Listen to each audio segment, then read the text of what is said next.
ଓମ୍ ଶାନ୍ତି। 21 ଜୁନ 2025ର ପ୍ରାତଃ ମୁରଲୀ। ଶିବ ଭଗବାନଙ୍କର ମଧୁର ମହାବାକ୍ୟ।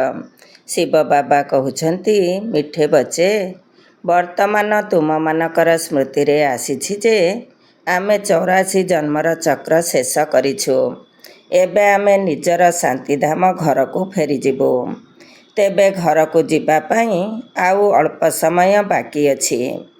ବର୍ତ୍ତମାନ ତୁମମାନଙ୍କର ସ୍ମୃତିରେ ଆସିଛି ଯେ ଆମେ 84 ଜନ୍ମର ଚକ୍ର ଶେଷ କରିଛୁ। ଏବେ ଆମେ ନିଜର ଶାନ୍ତିଧାମ ଘରକୁ ଫେରିଯିବୁ।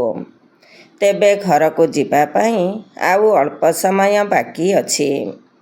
ପ୍ରଶ୍ନ: ଯେଉଁ ପିଲାମାନଙ୍କର ଘରକୁ ଫେରିବାର ସ୍ମୃତି ରହିଛି ସେମାନଙ୍କର ଲକ୍ଷଣ କିପରି ହୋଇଥିବ? ଯେଉଁ ପିଲାମାନଙ୍କର ଘରକୁ ଫେରିବାର ସ୍ମୃତି ରହିଛି ସେମାନଙ୍କର ଲକ୍ଷଣ କିପରି ହୋଇଥିବ? ଉତ୍ତର: ସେମାନେ ଏହି ପୁରୁଣା ଦୁନିଆକୁ ଦେଖୁଥିଲେ ମଧ୍ୟ ନ ଦେଖିଲା ପରି ରହିବେ। ସେମାନଙ୍କ ଭିତରେ ବେହଦର ବୈରାଗ୍ୟ ବୃତ୍ତି ରହିଥିବ। କର୍ମଧନ୍ଦାରେ ବ୍ୟସ୍ତ ରହୁଥିଲେ ମଧ୍ୟ ସେମାନେ ବୁଦ୍ଧିରେ ହାଲୁକା ରହୁଥିବେ। ଏପଟ ସେପଟ କଥା, ପରନିନ୍ଦା, ପରଚର୍ଚ୍ଚାରେ ନିଜର ସମୟ ନଷ୍ଟ କରିବେ ନାହିଁ।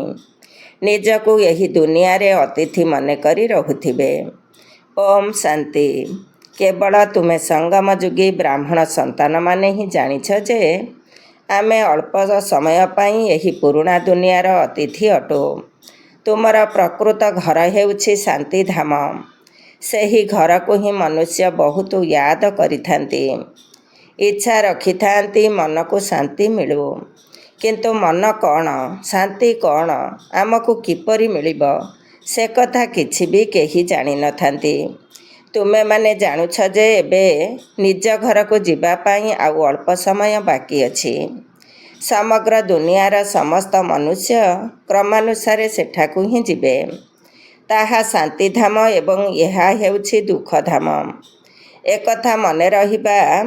ଏକଥା ମନେ ରଖିବା ମଧ୍ୟ ସହଜ ଅଟେ ନା? କେହି ବି ବୁଢ଼ା ହୁଅନ୍ତୁ କିମ୍ବା ଯୁବା ହୁଅନ୍ତୁ, ଏହି କଥାକୁ ତ ନିଶ୍ଚୟ ମନେ ପକାଇ ପାରିବେ ନା? ଏଥିରେ ସମ୍ପୂର୍ଣ୍ଣ ସୃଷ୍ଟିଚକ୍ରର ଜ୍ଞାନ ଆସିଯାଇଥାଏ। ସମ୍ପୂର୍ଣ୍ଣ ଜ୍ଞାନ ବିସ୍ତୃତ ଭାବେ ବୁଦ୍ଧିରେ ଆସିଯାଇଥାଏ। ଏବେ ତୁମେମାନେ ସଙ୍ଗମ ଯୁଗରେ ରହିଛ। ଏହା ବୁଦ୍ଧିରେ ରହୁଛି ଯେ ଆମେ ଶାନ୍ତିଧାମକୁ ଯାଉଛୁ ଡ୍ରାମା ପ୍ଲାନ ଅନୁସାରେ। ଏହା ବୁଦ୍ଧିରେ ରହିଲେ ତୁମମାନଙ୍କୁ ଖୁସି ମିଳିବ ଏବଂ ବାବାଙ୍କ ସ୍ମୃତି ମଧ୍ୟ ରହିବ। ଆମକୁ ଏବେ ନିଜର 84 ଜନ୍ମର ସ୍ମୃତି ଆସିଯାଇଛି। ସେହି ଭକ୍ତି ମାର୍ଗ ଅଲଗା, ଏହା ହେଉଛି ଜ୍ଞାନ ମାର୍ଗର କଥା। ବାବା ବୁଝାଉଛନ୍ତି ଯେ ହେ ମଧୁର ସନ୍ତାନଗଣ, ଏବେ ନିଜର ପ୍ରକୃତ ଘର ମନେ ପଡ଼ୁଛି। ପ୍ରତିଦିନ ଢେର କଥା ଶୁଣୁଛ। ମୁଖ୍ୟ ଗୋଟିଏ କଥା ହେଲା, ଏବେ ଆମେ ଶାନ୍ତିଧାମକୁ ଯିବା, ପୁନର୍ବାର ସୁଖଧାମରେ ଆସିବା। ବାବା ଆସିଛନ୍ତି ଆମମାନଙ୍କୁ ପବିତ୍ର ଦୁନିଆକୁ ନେଇଯିବା ପାଇଁ। ସୁଖଧାମରେ ମଧ୍ୟ ଆତ୍ମାମାନେ ସୁଖ ଏବଂ ଶାନ୍ତିରେ ରହିଥାନ୍ତି। ଶାନ୍ତିଧାମରେ କେବଳ ଶାନ୍ତି ରହିଥାଏ। କିନ୍ତୁ ଏଠି ତ ବହୁତ ଗଣ୍ଡଗୋଳ, ଝଗଡ଼ା ରହିଛି ନା? ଏହି ମଧୁବନରୁ ଯେତେବେଳେ ତୁମେମାନେ ନିଜ ଘରକୁ ଯିବ, ସେଠାରେ ପୁଣି ବୁଦ୍ଧି ପରନିନ୍ଦା, ପରଚର୍ଚ୍ଚା ତଥା ନିଜ କାମଧନ୍ଦା ଆଦିରେ ଲାଗି ରହିବ। ଏଠି ତ ସେପରି ଜଞ୍ଜାଳ କିଛି ନାହିଁ। ତୁମେମାନେ ଜାଣୁଛ ଯେ ଆମେ ଆତ୍ମାମାନେ ଶାନ୍ତିଧାମର ନିବାସୀ ଅଟୁ। ଏଠି ଆମେ ପାଟଧାରୀ ହୋଇଛେ। ଦୁନିଆରେ ଆଉ କାହାକୁ ଏହା ଜଣାନାହିଁ ଯେ ଆମେ ପାଟଧାରୀ କିପରି ହୋଇଛୁ। ତୁମ ପିଲାମାନଙ୍କୁ ହିଁ ବାବା ଆସି ପଢ଼ାଉଛନ୍ତି। କୋଟିକରେ କେହି ଗୋଟିଏ ପଢ଼ିଥାନ୍ତି, ସମସ୍ତେ ତ ପଢ଼ିବେ ନାହିଁ। ତୁମେ ଏବେ କେତେ ବୁଦ୍ଧିମାନ ହେଉଛ। ପୂର୍ବରୁ ବୁଝୁଥିଲ, ଏବେ ତ ଦେଖ ଲଢ଼େଇ ଝଗଡ଼ା ଆଦି କେତେ ହେଉଛି। ଏହାକୁ କ'ଣ କୁହାଯିବ? ଆମେ ପରସ୍ପର ମଧ୍ୟରେ ଭାଇ ଭାଇ ଅଟୁ, ତାହା ଭୁଲି ଯାଇଛନ୍ତି। ଭାଇକୁ ଭାଇ କେବେ ହତ୍ୟା କରିଥାନ୍ତି କି? ହଁ, ହତ୍ୟା କେବେ ଯଦି କରନ୍ତି ତାହା କେବଳ ସମ୍ପତ୍ତି ପାଇଁ। ଏବେ ତୁମେମାନେ ଜାଣୁଛ ଯେ ଆମେ ସବୁ ଏକ ବାବାଙ୍କର ସନ୍ତାନ, ପରସ୍ପର ଭାଇ ଭାଇ ଅଟୁ। ତୁମେମାନେ ବାସ୍ତବରେ ବୁଝିଛ, ଆମ ଆତ୍ମାମାନଙ୍କୁ ବାବା ଆସି ପଢ଼ାଉଛନ୍ତି। 5000 ବର୍ଷ ପୂର୍ବ ଭଳି ଆମକୁ ପଢ଼ାଉଛନ୍ତି, କାହିଁକିନା ସେ ଜ୍ଞାନର ସାଗର ଅଟନ୍ତି। ଏହି ପାଠପଢ଼ାକୁ ଆଉ କେହି ମଧ୍ୟ ଜାଣନ୍ତି ନାହିଁ। ଏହା ମଧ୍ୟ ତୁମ ପିଲାମାନେ ହିଁ ଜାଣୁଛ ଯେ ବାବା ହିଁ ସ୍ୱର୍ଗର ରଚୟିତା ଅଟନ୍ତି। ସୃଷ୍ଟିର ରଚୟିତା କୁହାଯିବ ନାହିଁ। ସୃଷ୍ଟି ତ ଅନାଦି ଅଟେ। ସ୍ୱର୍ଗର ରଚୟିତା କହିବା। ସେଠାରେ ଆଉ କୌଣସି ରାଷ୍ଟ୍ର ନଥିଲା। ଏଠାରେ ତ ଅନେକ ରାଷ୍ଟ୍ର ରହିଛି। ଏପରି ଏକ ସମୟ ଥିଲା ଯେଉଁ ସମୟରେ କି ଗୋଟିଏ ହିଁ ଧର୍ମ ଥିଲା, ଏକ ରାଜ୍ୟ ଥିଲା। ପରେ ପୁଣି ଅନେକ ଧର୍ମ ଆସିଲା। ଏବେ ବୁଦ୍ଧିରେ ଆସୁଛି ଯେ ଅନେକ ଧର୍ମ କିପରି ଆସିଲା। ପ୍ରଥମେ ଆଦି ସନାତନ ଦେବୀ ଦେବତା ଧର୍ମ ଥିଲା। ପ୍ରଥମେ ଏଠାରେ ସନାତନ ଧର୍ମ ଥିଲା ବୋଲି କହିଥାନ୍ତି, କିନ୍ତୁ ଅର୍ଥ ତ କିଛି ଜାଣନ୍ତି ନାହିଁ। ତୁମେ ସବୁ ଆଦି ସନାତନ ଦେବୀ ଦେବତା ଧର୍ମର ଅଟ। କେବଳ ପତିତ ହୋଇଯାଇଛ। ସତ ପ୍ରଧାନରୁ ସତୋ ରଜ ତମଃ ହୋଇଯାଇଛ। ତୁମେମାନେ ବୁଝୁଛ ଯେ ଆମେ ଆଦି ସନାତନ ଦେବୀ ଦେବତା ଧର୍ମର ଅଟୁ। ଆମେ ବହୁତ ପବିତ୍ର ଥିଲୁ, ଏବେ ପତିତ ହୋଇଯାଇଛୁ। ତୁମେମାନେ ବାବାଙ୍କ ଠାରୁ ପବିତ୍ର ଦୁନିଆର ମାଲିକ ହେବାର ସମ୍ପତ୍ତି ନେଇଥିଲ। ଏବେ ବୁଝୁଛ ଯେ ଆମେ ପ୍ରଥମେ ପବିତ୍ର ଗୃହସ୍ଥ ଧର୍ମର ଥିଲୁ। ଏବେ ଡ୍ରାମାର ପ୍ଲାନ ଅନୁସାରେ ରାବଣ ରାଜ୍ୟରେ ଆମେ ପତିତ ପ୍ରବୃତ୍ତି ମାର୍ଗର ହୋଇଯାଇଛୁ। ତୁମେମାନେ ହିଁ ମୋତେ ଡାକିଥିଲ ଯେ ହେ ପତିତ ପାବନ, ଆମକୁ ଆସି ସୁଖଧାମକୁ ନେଇଯାଅ। ଏସବୁ ଯେପରି କାଲିର କଥା। କାଲି ତୁମେ ପବିତ୍ର ଥିଲ, ଆଜି ଅପବିତ୍ର ହୋଇଯାଇଥିବାରୁ ଡାକୁଛ। ଆତ୍ମା ପତିତ ହୋଇଯାଇଛି। ଆତ୍ମା ହିଁ ଡାକିଥାଏ ଯେ ବାବା, ଏଠାକୁ ଆସି ଆମକୁ ପୁଣି ଥରେ ପବିତ୍ର କର। ବାବା କହୁଛନ୍ତି ଯେ ବର୍ତ୍ତମାନ ଏହି ଅନ୍ତିମ ଜନ୍ମ ପବିତ୍ର ହୁଅ। ପୁଣି ତୁମେ 21 ଜନ୍ମ ପାଇଁ ବହୁତ ସୁଖୀ ହୋଇଯିବ। ବାବା ତ ବହୁତ ଭଲ କଥା ଶୁଣାଉଛନ୍ତି। ଖରାପ ଜିନିଷ ତ୍ୟାଗ କରାଇଥାନ୍ତି। ତୁମେ ଦେବତା ଥିଲ ନା, ଏବେ ପୁଣି ଦେବତା ହେବାକୁ ଯାଉଛ। ପୁଣି ପବିତ୍ର ହୁଅ। କେତେ ସହଜ କଥା। ଏହି ରୋଜଗାର ବହୁତ ଶ୍ରେଷ୍ଠ ଅଟେ। ତୁମ ପିଲାମାନଙ୍କ ବୁଦ୍ଧିରେ ରହୁଛି ଯେ ଶିବ ବାବା ଆସିଛନ୍ତି। ଏହିପରି ପ୍ରତି 5000 ବର୍ଷ ପରେ ଆସିଥାନ୍ତି। ପୁରୁଣା ଦୁନିଆରୁ ନୂଆ ଦୁନିଆ ନିଶ୍ଚୟ ହୋଇଥାଏ। ଏହା ଆଉ କେହି କରିପାରିବେ ନାହିଁ। ଶାସ୍ତ୍ରରେ କଳିଯୁଗର ଆୟୁ ବହୁତ ଲମ୍ବା କରି ଦେଇଛନ୍ତି। ଏହା ସବୁ ଡ୍ରାମାରେ ନିର୍ଦ୍ଧାର୍ଯ୍ୟ ହୋଇଛି। ଏବେ ତୁମେ ସନ୍ତାନମାନେ ପାପରୁ ମୁକ୍ତ ହେବାର ପୁରୁଷାର୍ଥ କରୁଛ। ତୁମର ଧ୍ୟାନ ରହିବା ଦରକାର ଯେ ଆଉ କୌଣସି ପାପ ଆମ ଦ୍ୱାରା ନ ହୋଇଯାଉ। ଦେହ ଅଭିମାନରେ ଆସିଲେ ହିଁ ପୁଣି ଅନ୍ୟ ସବୁ ବିକାର ଆସିଥାଏ, ଯାହାଦ୍ୱାରା ପାପ ହୋଇଥାଏ। ଏଥିପାଇଁ ବିକାର ରୂପୀ ଭୂତମାନଙ୍କୁ ବାହାର କରିବାକୁ ପଡ଼ିବ। ଏହି ଦୁନିଆର କୌଣସି ବି ବସ୍ତୁରେ ମୋହ ନ ରହୁ। ଏହି ପୁରୁଣା ଦୁନିଆରୁ ବୈରାଗ୍ୟ ହେଉ। ଯଦିଓ ସବୁକିଛି ଦେଖୁଛ, ପୁରୁଣା ଘରେ ରହୁଛ, ପରନ୍ତୁ ବୁଦ୍ଧି ନୂଆ ଦୁନିଆରେ ଲାଗି ରହିଛି। ଯେବେ ନୂଆ ଘରକୁ ଯିବ, ତେବେ ନୂଆକୁ ହିଁ ଦେଖିବ। ଯେ ପର୍ଯ୍ୟନ୍ତ ଏହି ପୁରୁଣା ଘର ସମାପ୍ତ ନ ହୋଇଛି, ସେ ପର୍ଯ୍ୟନ୍ତ ଆଖିରେ ପୁରୁଣା ଦୁନିଆକୁ ଦେଖୁଥିଲେ ମଧ୍ୟ ନୂଆ ଦୁନିଆକୁ ମନେ ପକାଇବାକୁ ହେବ। କୌଣସି ବି ଏପରି କାମ କର ନାହିଁ ଯାହାଦ୍ୱାରା ପୁଣି ପଶ୍ଚାତାପ କରିବାକୁ ପଡ଼ିବ। ଆଜି ଅମୁକକୁ ଦୁଃଖ ଦେଲି, ଏହି ପାପ କଲି। ବାବାଙ୍କୁ ପଚାରି ପାରିବ ଯେ ବାବା, ଏହା ପାପ ଅଟେ? କ'ଣ ପାଇଁ ଅଣନିଶ୍ୱାସୀ ହେବା? ନିଜର ଦ୍ୱନ୍ଦ୍ୱ ବିଷୟରେ ପଚାରିବ ନାହିଁ ତ ଅଣନିଶ୍ୱାସୀ ହେଉଥିବ। ବାବାଙ୍କୁ ପଚାରିବ ତ ବାବା ଜଲ୍ଦି ହାଲକା କରିଦେବେ। ତୁମେମାନେ ବହୁତ ବିକର୍ମ ବୋଝରେ ଭାରି ହୋଇଯାଇଛ। ପାପର ବୋଝ ବହୁତ ଭାରି ଅଟେ। 21 ଜନ୍ମ ପୁଣି ପାପମୁକ୍ତ ହୋଇ ହାଲୁକା ହୋଇଯିବ। ଜନ୍ମ ଜନ୍ମାନ୍ତରର ପାପର ବୋଝ ମୁଣ୍ଡ ଉପରେ ରହିଛି। ଯେତେ ଯେତେ ୟାଦରେ ରହିବ, ସେତିକି ହାଲୁକା ହୋଇ ଚାଲିବ। ଖାଦ ବାହାରି ଚାଲିବ ଏବଂ ଖୁସି ରହିବ। ସତ୍ୟ ଯୁଗରେ ତୁମେ ବହୁତ ଖୁସିରେ ଥିଲ। ପୁଣି ଖୁସି କମ୍ ହୋଇ ହୋଇ ତୁମର ସମ୍ପୂର୍ଣ୍ଣ ଖୁସି ହଜିଗଲା। ସତ୍ୟ ଯୁଗରୁ ନେଇ କଳି ଯୁଗ ପର୍ଯ୍ୟନ୍ତ ଏହି ଯାତ୍ରାରେ 5000 ବର୍ଷ ଲାଗିଛି। ସ୍ୱର୍ଗରୁ ନର୍କକୁ ଆସିବାର ଯାତ୍ରା। ଏବେ ଜଣାପଡ଼ିଲା ଯେ ଆମେ ସ୍ୱର୍ଗରୁ ନର୍କକୁ କିପରି ଆସିଲେ। ଏବେ ପୁଣି ତୁମେ ନର୍କରୁ ସ୍ୱର୍ଗ ଆଡ଼କୁ ଯାଉଛ। 1 ସେକେଣ୍ଡରେ ଜୀବନ ମୁକ୍ତି। ବାବାଙ୍କୁ ମଧ୍ୟ ଜାଣିଲ। ଯେହେତୁ ବାବା ଆସିଛନ୍ତି, ତେବେ ନିଶ୍ଚିତ ଆମକୁ ସ୍ୱର୍ଗକୁ ନେଇଯିବେ। ପିଲାଟିଏ ଜନ୍ମ ହେଲା ଅର୍ଥାତ୍ ପିତାଙ୍କ ସମ୍ପତ୍ତିର ମାଲିକ ହୋଇଗଲା। ବାବାଙ୍କର ହୋଇଛୁ, ତେଣୁ ନଶା ଚଢ଼ିବା ଦରକାର ନା। ନିଶା ଖସିବା କ'ଣ ଉଚିତ କି? ତୁମେମାନେ ତ ବଡ଼ ହୋଇଗଲଣି। ବେହଦ ବାବାଙ୍କର ସନ୍ତାନ ହୋଇଛ। ତେଣୁ ବେହଦର ରାଜଧାନୀ ଉପରେ ତୁମମାନଙ୍କର ହକ୍ ବା ଅଧିକାର ରହିଛି। ସେଥିପାଇଁ ଗାୟନ ମଧ୍ୟ ରହିଛି। ଅତୀନ୍ଦ୍ରିୟ ସୁଖ ବିଷୟରେ ଜାଣିବାର ଅଛି ତ ଗୋପୀ ବଲ୍ଲଭଙ୍କର ଗୋପ ଗୋପୀମାନଙ୍କୁ ପଚାରି ବୁଝ। ବଲ୍ଲଭ ବାବା ଅଟନ୍ତି ନା? ତାଙ୍କୁ ପଚାର। କ୍ରମାନୁଯାୟୀ ପୁରୁଷାର୍ଥ ଅନୁସାରେ ହିଁ ଖୁସିର ପାରଦ ଉପରକୁ ଚଢ଼ିବ।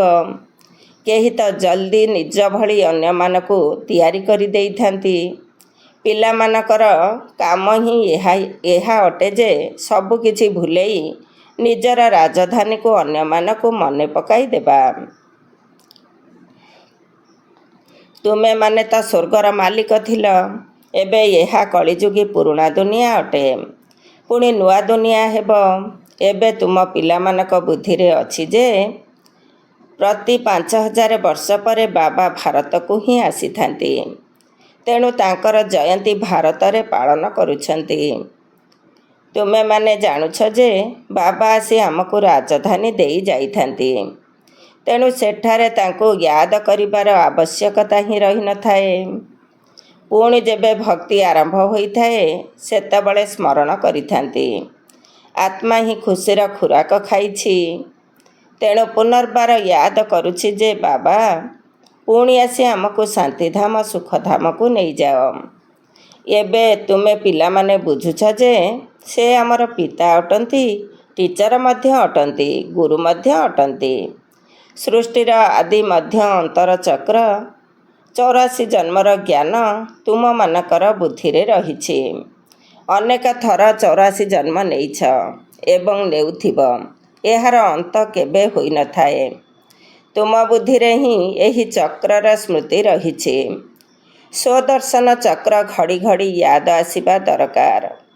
ଏହା ହିଁ ମନ୍ମନାଭବ ଅଟେ। ଯେତେ ବାବାଙ୍କୁ ୟାଦ କରିବ ସେତେ ପାପ ଭସ୍ମ ହେବ। ତୁମେମାନେ ଯେବେ କର୍ମାତୀତି ଅବସ୍ଥାର ନିକଟରେ ପହଞ୍ଚିଯିବ, ସେତେବେଳେ ତୁମ ଦ୍ୱାରା କୌଣସି ବିକର୍ମ ହେବ ନାହିଁ। ଏବେ କିଛି କିଛି ବିକର୍ମ ହୋଇଯାଉଛି। ସମ୍ପୂର୍ଣ୍ଣ କର୍ମାତୀତି ଅବସ୍ଥା ତ ଏବେ ହୋଇନାହିଁ। ଏହି ବ୍ରହ୍ମା ବାବା ମଧ୍ୟ ତୁମ ସାଥିରେ ଛାତ୍ର ଅଟନ୍ତି। ଶିକ୍ଷକ ଶିବ ବାବା ଅଟନ୍ତି। ଯଦିଓ ବ୍ରହ୍ମାଙ୍କ ଭିତରେ ପ୍ରବେଶ କରିଥାନ୍ତି, କିନ୍ତୁ ଇଏ ମଧ୍ୟ ଛାତ୍ର ହିଁ ଅଟନ୍ତି। ଏହା ହେଉଛି ନୂଆ ନୂଆ କଥା। ଏବେ କେବଳ ତୁମେ ବାବାଙ୍କୁ ଏବଂ ସୃଷ୍ଟିଚକ୍ରକୁ ୟାଦ କର। ତାହା ହେଉଛି ଭକ୍ତି ମାର୍ଗ। ଏହା ହେଉଛି ଜ୍ଞାନ ମାର୍ଗ। ରାତି ଦିନର ଫରକ ରହିଛି। ସେଠାରେ କେତେ ଝାଞ୍ଜ ଘଣ୍ଟା ଆଦି ବଜାଇଥାନ୍ତି। ଏଠାରେ କେବଳ ୟାଦରେ ରହିବାର କଥା। ଆତ୍ମା ତ ଅମର। ଅକାଳ ସିଂହାସନ ମଧ୍ୟ ରହିଛି। ଏପରି ନୁହେଁ ଯେ ଅକାଳ ମୂରତ କେବଳ ବାବା ଅଟନ୍ତି। ତୁମେମାନେ ମଧ୍ୟ ଅକାଳ ମୂରତ ଅଟ। ଅକାଳ ମୂରତ ଆତ୍ମାର ଏହି ଭ୍ରୁକୁଟି ସିଂହାସନ ଅଟେ। ନିଶ୍ଚିତ ଭ୍ରୁକୁଟିରେ ହିଁ ବସିବ। ଆଉ କ'ଣ ପେଟରେ ଆସି ବସିବ?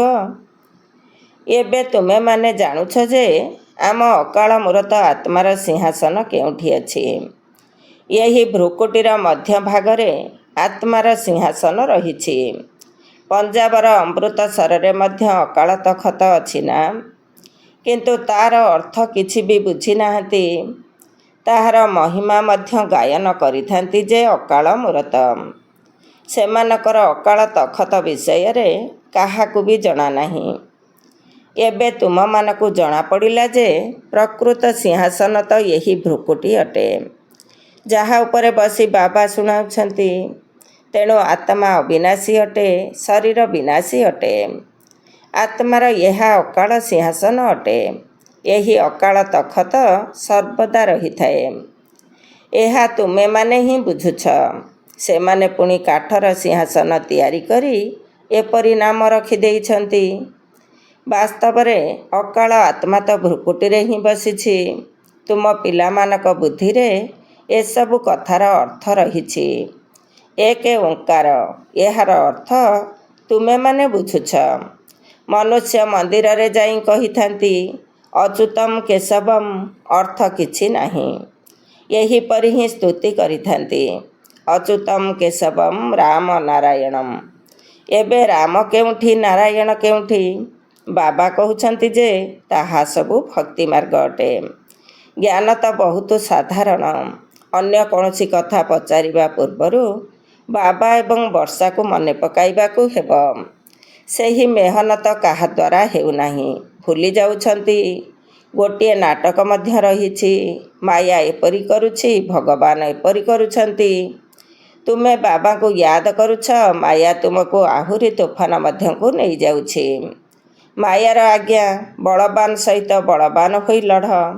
ତୁମେମାନେ ସବୁ ଯୁଦ୍ଧ ଭୂମିରେ ଅଛ। ଜାଣୁଛ ଯେ ଏମାନଙ୍କ ମଧ୍ୟରେ କେଉଁ କେଉଁ ପ୍ରକାରର ଯୋଦ୍ଧା ଅଛନ୍ତି। କେହି ତ ଅତି ଦୁର୍ବଳ ଅଟନ୍ତି, କେହି ମଧ୍ୟମ ଦୁର୍ବଳ, କେହି ତ ପୁଣି ତୀକ୍ଷ୍ଣ ଅଟନ୍ତି, କିନ୍ତୁ ସମସ୍ତେ ମାୟା ସହିତ ଯୁଦ୍ଧ କରିଥାନ୍ତି।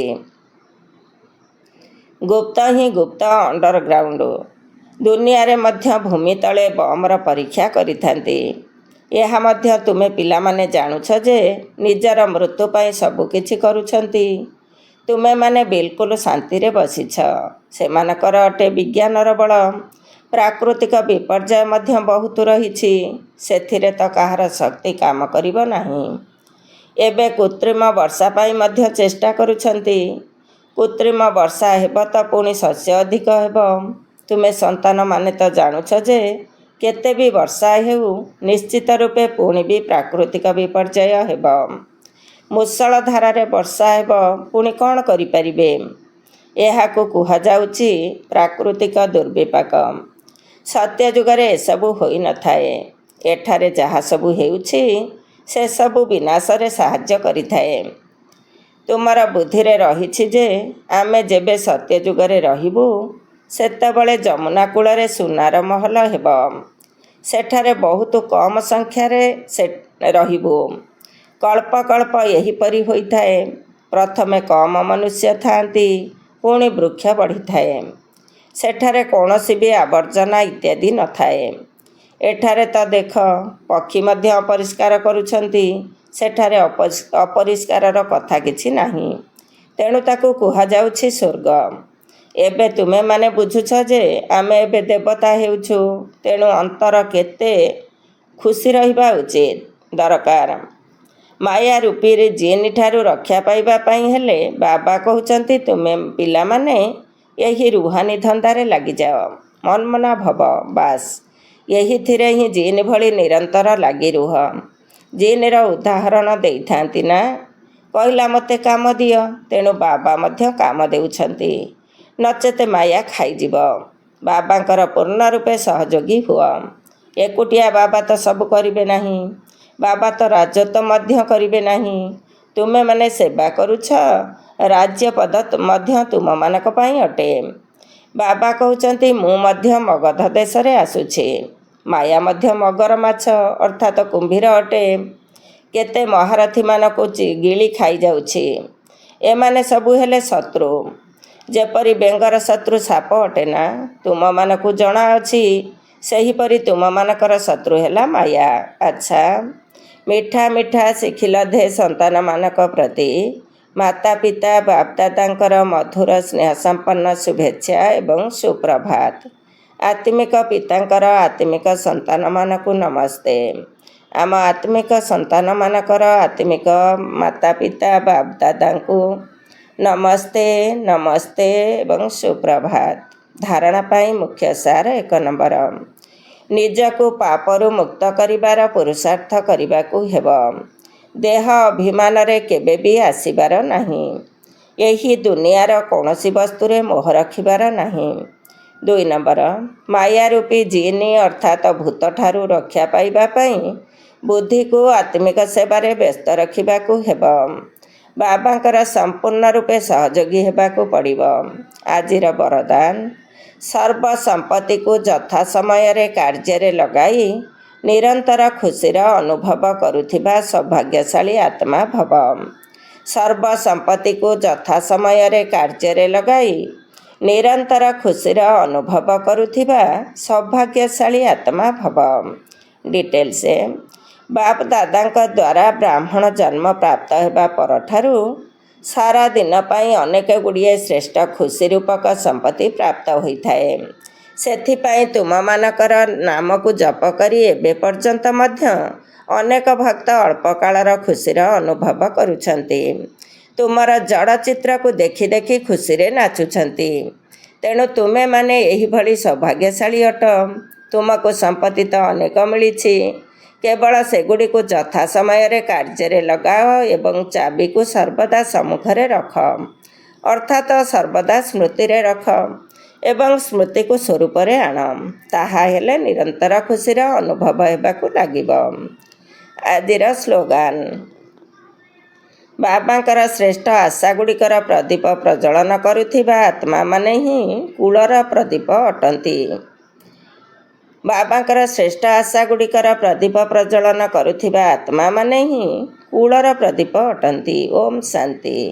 ଅବ୍ୟକ୍ତ ଇସାରା, ଆତ୍ମିକ ସ୍ଥିତିରେ ରହିବାର ଅଭ୍ୟାସ କର ଏବଂ ଅନ୍ତର୍ମୁଖୀ ହୁଅ। ଯଦି ଆତ୍ମିକ ସ୍ଥିତିରେ ରହି ବାହ୍ୟ ମୁଖ୍ୟତାକୁ ତ୍ୟାଗ କରିଦେବ, ତେବେ ଅଯଥା ପରିଶ୍ରମରୁ ମୁକ୍ତ ହୋଇଯିବ ଏବଂ ଅନୁଭବର ସାଗରରେ ବୁଡ଼ି ରହିବ। ତେବେ ଅନୁଭବ ତ ଗୋଟିଏ ବା ଦୁଇଟି ନୁହେଁ, ଅନେକ ରହିଛି। ତେଣୁ ଗୋଟିଏ ବା ଦୁଇଟି ଅନୁଭବ କରି ଅନୁଭବ ପୋଖରୀରେ ଗାଧାଅ ନାହିଁ। ଯେହେତୁ ତୁମେମାନେ ସାଗରଙ୍କର ସନ୍ତାନ ଅଟ, ତେଣୁ ଅନୁଭବ ସାଗରରେ ବୁଡ଼ି ରହ। ଓମ୍